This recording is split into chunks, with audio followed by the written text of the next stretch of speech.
Hey, this is Chad Earhart, and I want to give you one quick tip. If you are overwhelmed and you're trying to figure out how you'd like to organize all the stuff that's in your head, maybe if you are feeling like you would like to delegate some stuff, but you're not exactly sure which things first to delegate, maybe you have a staff person that you want to delegate to, or figure out what's the next staff person you need to delegate to. But mainly just feeling completely overwhelmed with so many things and trying to figure out what to do next. Well, this little talk here is perfect for you. It's a great little tip just to get started. And here's what you do. I want you to take everything that you have that you're responsible for and put it on a piece of paper, all right? And it's what I'm going to call a circle of responsibility, and everything that you have that you need to do. I would say start somewhere. Maybe the best thing would be just to start with all of the church stuff. And so you just take everything and all of the church stuff. And it's like, you need to write a lesson. Maybe you need to, I don't know. This could work for big churches or it could work for small churches.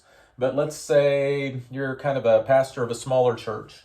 And so you're just like, if you've got to put bulletins together, you're trying to figure out how to get all the kids. You're responsible for all the kids. You're responsible for all of the adult discipleship.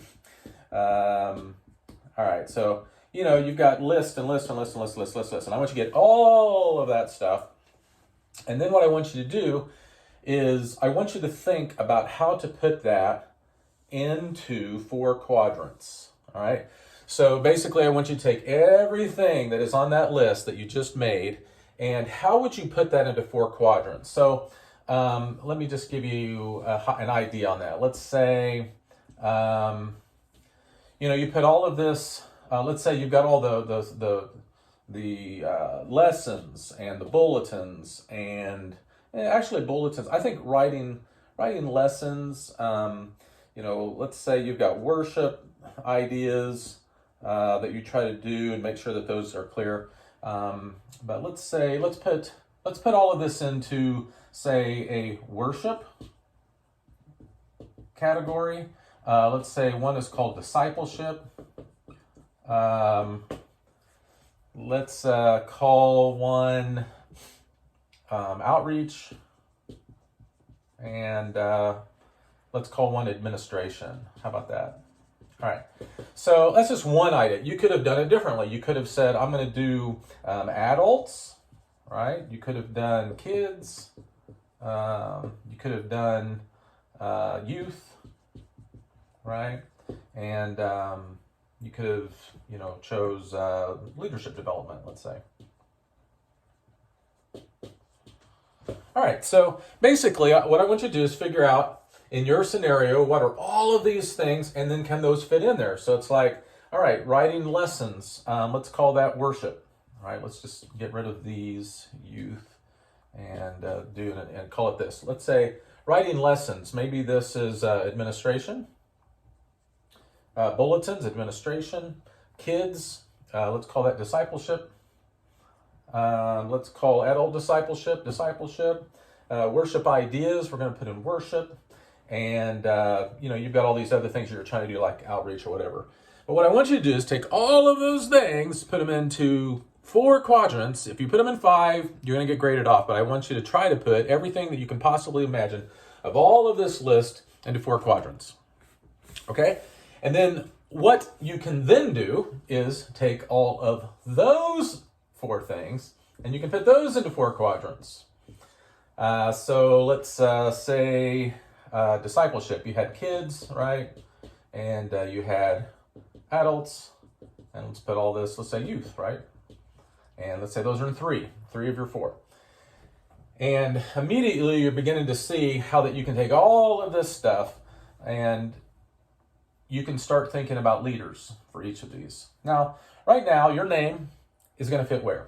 Your name is going to fit in every single one of these, right? But now you have a formation that you can start to say, hey, I'm going to put these in some smaller categories, and I now have at least a framework for what I call circles of responsibility. And this is kind of what's called, I won't go into all the details, but a fractal model. So a fractal is something that can continually get bigger or smaller, still has the same DNA. And so you're going to create the same DNA in all of this, and that could be for another discussion on how to do that. But at least this would give you all of these things, dump them out of your head, and show you where you can begin to find other people to start delegating to. Now, that's just to get you started. Do that, and then you might be asking, well, what next? Right? And so if you need to figure out what to do next, well, then give me a call and we'll figure out what next. My guess would be you need to figure out how to delegate and not dump, which is what we usually do, is we just throw stuff on people and that doesn't work. So how do you delegate, right? Another thing for another discussion, what you need to do right now is just get all that stuff dumped out of your head and put in some kind of a format so that you can see that it's manageable and that you can do it, that it can be done by somebody or by you. Okay, so start there. I think that was helpful. I hope that was helpful. I find that a very good, quick tip to being able to start organizing all of these things that are in your head. If you've got any questions, feel free to ask me. And peace to you. Just I guess on the biblical perspective is just think about Moses. If you remember Moses, overwhelmed with all these things, and his father-in-law suggested they do things just a little bit different. And sometimes with a little tweak like that, it can really create huge wins for your life, can begin to de-stress all of these responsibilities that you put on your shoulders. So peace to you and love, and I look forward to talking to you soon. Thanks.